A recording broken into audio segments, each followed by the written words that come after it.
And new books for fall 2014, these are Biography. I've got about 5 here. So I wanted some more books on Hitler. So here's Hitler's Private Library by Timothy Ryback, The Books That Shaped His Life. This was published in 2008, and I actually saw this on a bookseller website it was only for a couple bucks, or maybe I think it's about $6. But I held off because I wanted a book that would talk about what kinds of books shaped Hitler's life and then his Nazi philosophy. Just kind of curious where all that came from. And I'm hoping that this book will get into that. Not only the books he had in his collection, but perhaps books that maybe he cites, or he cites as influential, or quotes in his other books like Mein Kampf. I'd still like to find a copy of that too, but I haven't yet seen it. I guess it's still banned in a lot of places, but I certainly don't agree with that. So here's another book on Hitler by George H. Stein. I got this at the library sale in my city. About every October there's a central library sale, and it looks like what this book is actually a collection of pieces of Hitler's life from other sources. So there's Hitler in history, the world looks at Hitler, Hitler looks at the world. So that should be interesting. It looks like it's quite thorough, and there's stuff from A.G.P. Taylor, who you may know as a historian, a well-known historian. So there should be some good stuff in there. So there's 2 on Hitler. Here's a book by Hirsi Ali, Nomad. So you may know her. She's kind of part of the atheist movement, kind of the Hitchens Club. And she wrote 2 autobiographies. I believe this one is on her childhood. And Infidel, which is more famous, is on her escape from the Muslim religion, which she was born in. And I believe she was married off to someone, but she didn't want that. She rejected that, and then somehow she escaped with a relative to, I want to say the Netherlands. I think that's correct. And she was kind of there as an asylum and all that. So it's an interesting look at the hegemony of Islam right now, and the atheist movement creeping up from religious kind of vacancy, and especially I guess in Europe, that's a lot more atheistic, certainly versus the United States, still very Christian. And even in Scandinavia, I guess they don't really take religion that seriously up in there. So, but I don't know what the percentage of atheism is like in Canada, but it's fairly tolerant up here. Certainly less tolerant in the U.S. I think there's horrible polls out there about what kind of a person would you be okay with voting for the presidency. There's something like, would you vote for different races? Would you vote for an Asian? Would you vote for a black person to be president of the United States? Would you vote for a woman? Would you vote for, I think, a businessman? Would you vote for, there's other ones, homosexual, and then an atheist? There's also like no, I don't think ex-cons could even become the president, or could even be eligible. But if you're an atheist, it's even less than all of the above, and there's some other weird ones too. But atheism is really ridiculed in the States. If people think that atheists are immoral people, or they're unbound by some kind of higher authority or whatever, but that's all nonsense, because that people do what they want anyways. So there really isn't the kind of real orthodox in fear religion is very rare to find today, except for that one Baptist church in the United States, which is really out there. But very rare. Religion is not as doesn't choke the person as people as much as it used to in most of the world. Certainly, like medieval Europe and even in the Dark Ages, that would have been a real nasty part, especially when heresy was going on and they were burning people, and it was a real nasty time there. and religious orthodoxy was maintained through force and threat and violence. Not so much today. We are seeing a bit of that, interestingly enough, in the Islamic religions, and such as death threats and murders and things like that, and Sharia law, and so we're seeing a bit of that too. So, but not so much, not in Christianity anymore, other than the really crazy wackos at that one Baptist church in the States. I can't remember what it's called now, but you probably know what I'm talking about.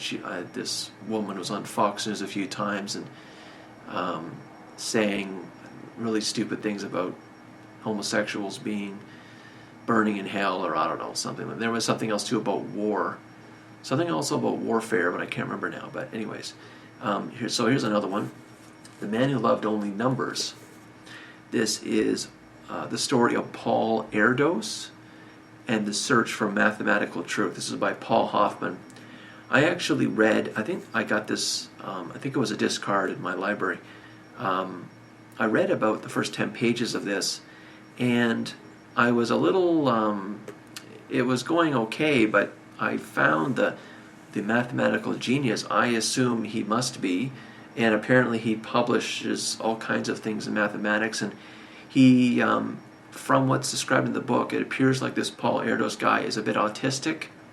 So autistic is, they can have a high-functioning autistic, they can have great genius, great abilities in certain things, like great abilities in music, or great abilities in mathematics, or great abilities in writing, but they also usually have great deficiencies. So they have great benefits and great deficiencies, and often the great deficiencies are social.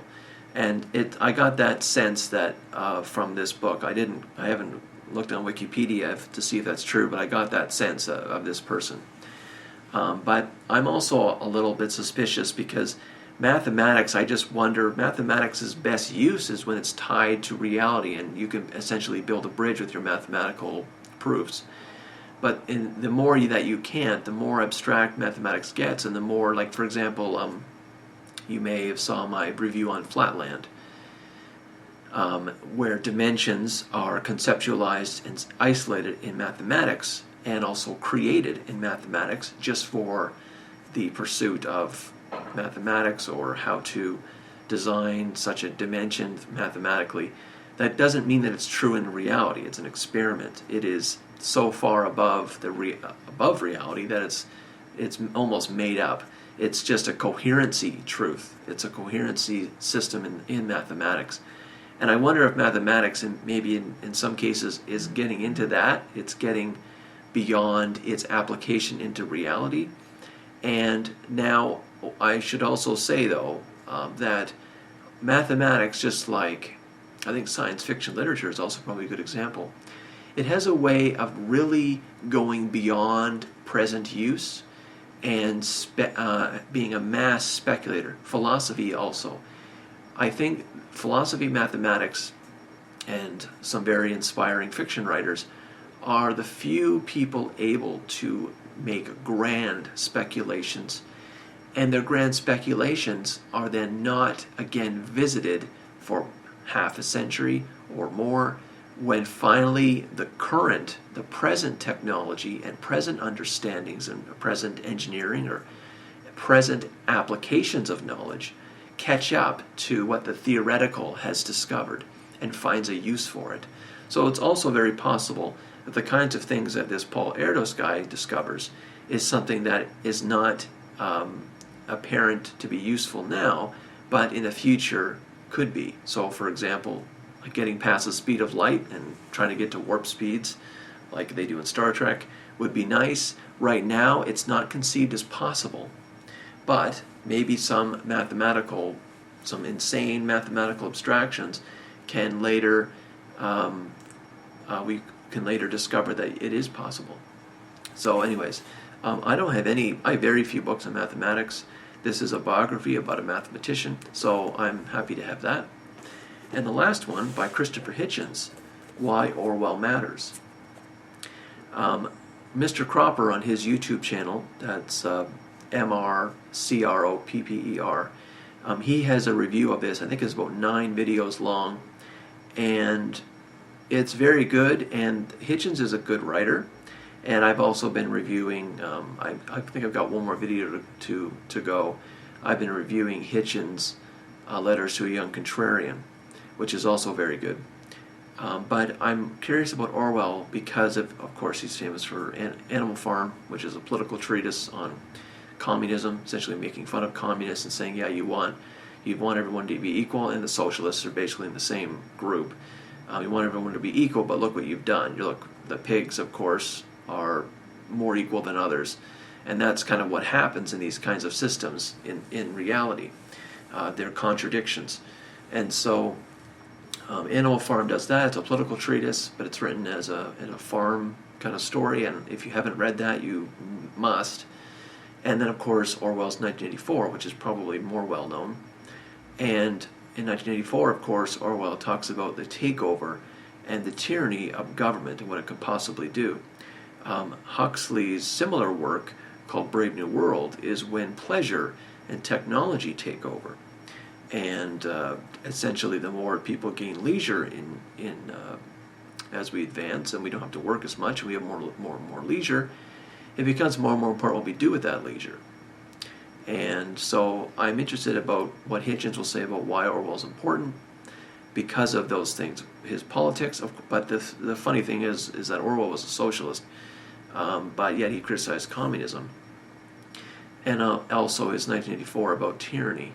And so anyway, so Hitchens, I like Hitchens, he's a good writer, and so I'm happy to indulge in more of his take on Orwell and his importance. So anyways, that's new books for fall 2014.